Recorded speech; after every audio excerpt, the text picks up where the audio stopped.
Welcome to Box Recaps. Today I'm going to explain the movie The Old Guard, released in the year 2020. The movie starts and we see 4 people lying on the ground, riddled with bullets. We hear the voice of Andromache the Scythian, aka Andy, saying how tired she is of all this. The scene then changes backwards, and we see Andy meeting one of her partners, Booker, in Morocco. They join their other partners, Joe and Nikki.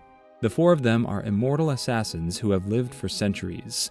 They are so devoted to staying hidden that Andy must discreetly erase a picture that a group of women took that she is seen in.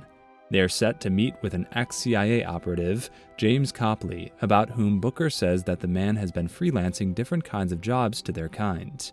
Andy at first is reluctant to take this job because she thinks that the world is not worth saving anymore. Their longtime friends, Joe and Nikki, go on to convince her to at least meet with James and see what he has to offer. They then go on to have a meeting with the man, and Andy and Booker talk to James in a cafe, while Nick and Joe are sitting in the hotel window with a sniper just to make sure nothing goes wrong. James Copley goes on to explain the whole scenario to them, telling them how they can make a difference. Andy does not like the idea at first, but ends up saying yes to the job. James goes on to tell them that he left the CIA when his wife got sick, but she died later, and despite that, he has not been able to convince himself to go back to the CIA. James then goes on to task them with catching a militia responsible for terrorizing locals with kidnapping and violence. The team accepts the mission and is flown to South Sudan. They look around the area to take a quick scan of everything around them. That night, they make their way to the base, put down the guards, and get inside the bunker. When they get in there, they see that there are no hostages whatsoever. Andy looks around and sees cameras all around. This is when the 4 realize that they have been totally set up. As they look around, many soldiers show up and start raining down bullets on these 4. The soldiers mow them all down with bullets, leading to the intro scene. The 4 lay bleeding until their powers allow them to push the bullets out and heal quickly. The soldiers make the mistake of turning their backs on them, thinking that they are dead, but the bodies heal very quickly. The militia is surprised, but have little time to react further as the team starts killing them, with Andy wielding her axe against the mercs. We then go on to see James Copley watching the whole thing on his screen. They spot a camera and figure that Copley has set it up to expose their secret. Andy destroys the camera, and the 4 escape and resolve to stick together to find Copley. The next thing we see, they're on a train, and the 4 now go on to discuss their next move. Andy says that the task is simple. They have to find and kill Copley, as he now has the evidence that they can come back to life. He has seen it with his very own eyes, and he might have a recorded video of it as well. The scene then changes to Afghanistan, and we go on to see that a team of US Marines head into a base to rescue women who are being held captive by a terrorist leader.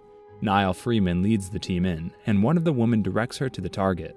Niall and her partners head in and shoot at the target. She tries to stop his bleeding to take him in alive, but he grabs a knife and slashes her throat.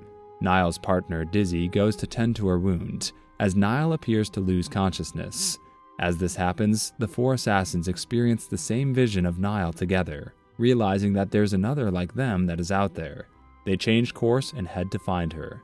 Andy is again annoyed at them changing their course because the first thing that she wants to do is to find Copley and finish him off, but the group convinces her that they should find the woman named Niall and take her in before she disappears. In the medic tent, Niall's neck wound has completely healed. Back at the military base, Niall is told by the other soldiers that she does not even have a scar on her neck anymore. This news spreads like fire in the whole military base, and she is to report to the superiors.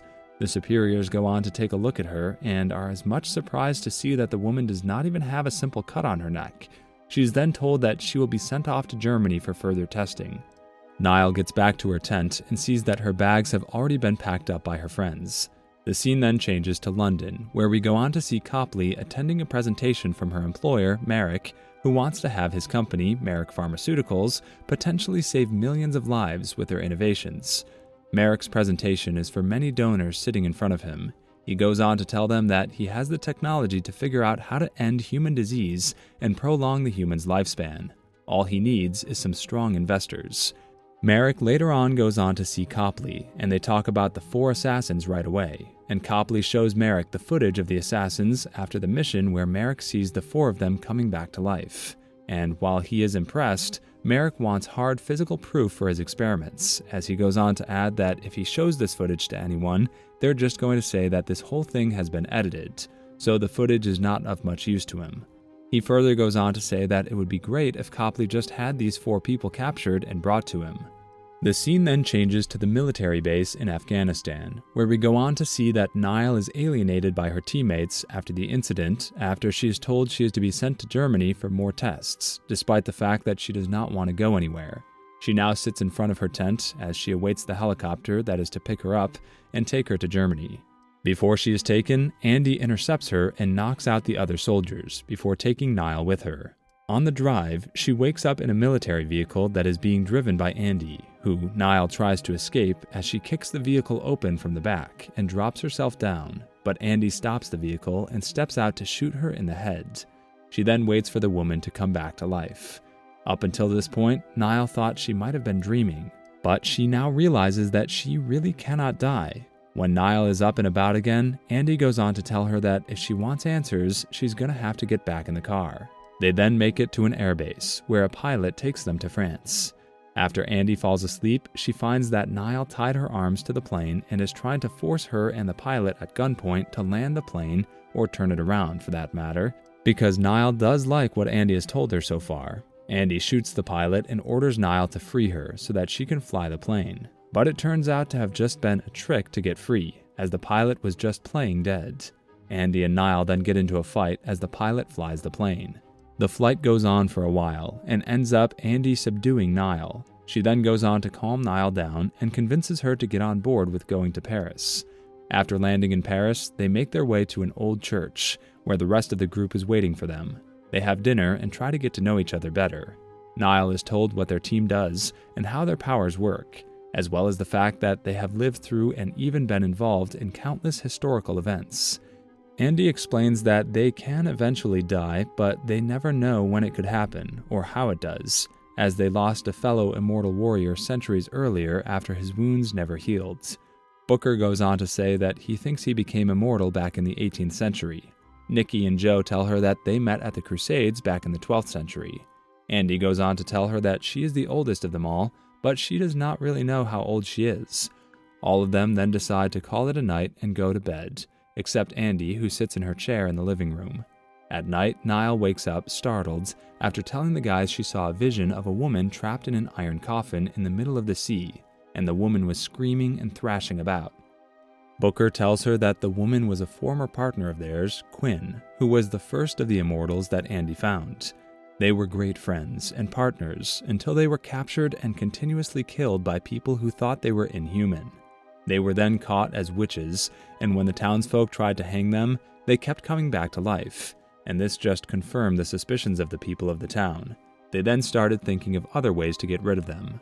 They were then separated, as Quinn was forced into the iron coffin and thrown into the sea, where she remained trapped for 500 years, doomed to continue drowning with no chance of escape, and Nile was able to feel all of her pain.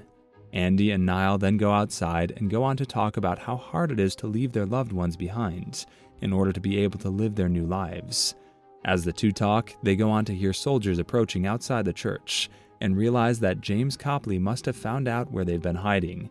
It turns out the hideout is under attack at the hands of some mercs working for Merrick. Booker is incapacitated with a grenade, and his wounds take longer to heal, while Joe and Nikki are captured as they wake up in a van surrounded by soldiers. They go on to taunt the two for being gay and do not even let them have a kiss. Andy finds some of the men and kills them before she escapes with Nile and Booker. She is wounded and finds that she's taking longer to heal. When one of them mockingly asks Joe if Nikki is his boyfriend, he gives an impassioned speech about how Nikki is way more than that. They kiss before the goons pull them apart. They're taken to Merrick, who goes on to tell them that he's going to conduct many experiments on them, adding that he does not give a crap about how much pain Nikki and Joe might go through. All he needs is results. Joe then goes on to headbutt him. He retaliates by trying to see proof of their immortality by repeatedly stabbing Joe. Merrick has Joe and Nikki taken to the lab while still demanding that the other immortals be found. On the other hand, Andy, Nile, and Booker stop at an abandoned mine where some of their belongings are. Andy fears that they may be tracked after she was wounded by one of the men back at the hideout. As they plan their next move, Niall continues to have questions about her newfound destiny. She is more reluctant to go along after Booker says that he has already outlived all of his children. Niall thinks about her own mother and brother and how they had to mourn her father when he was killed in action. Andy goes to a nearby pharmacy to have her wound tended to. Later, as they proceed to carry on their mission, Niall decides to back out and spend whatever time she has left with her family, and Andy lets her go. However, Niall later finds a gun clip in the trunk of the car, realizing Booker intentionally gave Andy an empty gun. Andy and Booker track down Copley and move in to get him, but Booker reveals his alliance with Copley and shoots Andy in the back. He justifies his betrayal by saying that Merrick may have found a way to end their immortality so that they can die peacefully. Booker then notices that Andy is still not healing as quick as she was. Copley tells Merrick that he does not think Andy is going to survive the tests because she's not healing anymore, but Merrick says he does not care and has his men take her and Booker to join Joe and Nikki, fully intent on potentially killing them all if it means he has found his breakthrough. After Joe and Nikki find out about Booker's deception, they turn on him as well.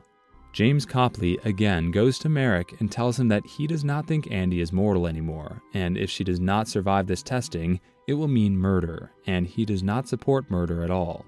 Niall finds Copley and forces him to help her rescue the others, but he is more than willing after seeing what kind of man Merrick really is. Copley had been gathering information on the exploits and heroics that the Immortals have performed throughout the centuries. They make it to Merrick's building and kill his men before freeing the Immortals. Instead of leaving, Andy opts to stop Merrick, as he wants to prevent him from hunting them any further. After killing another slew of mercenaries, Merrick finds Andy and Niall. After he attacks, Andy jams her axe into his neck, and as he tries to shoot her, Niall tackles him out the window and they both land on a car. Niall heals up while Merrick is a dead, bloody mess. The team then leaves together, and Andy's wounds eventually heal. All of them then turn their attention to Booker, who had betrayed them. The Immortals force Booker into a century-long exile for his betrayal, and he bids them farewell. The others decide to continue working with Copley as long as he can help them stay hidden. 6 months later in Paris, a depressed and drunken Booker is astonished to find Quinn in his apartment, and with that, the movie comes to an end. Subscribe for more videos like this, turn on the notification, and leave a like to help the channel out. Thank you for watching.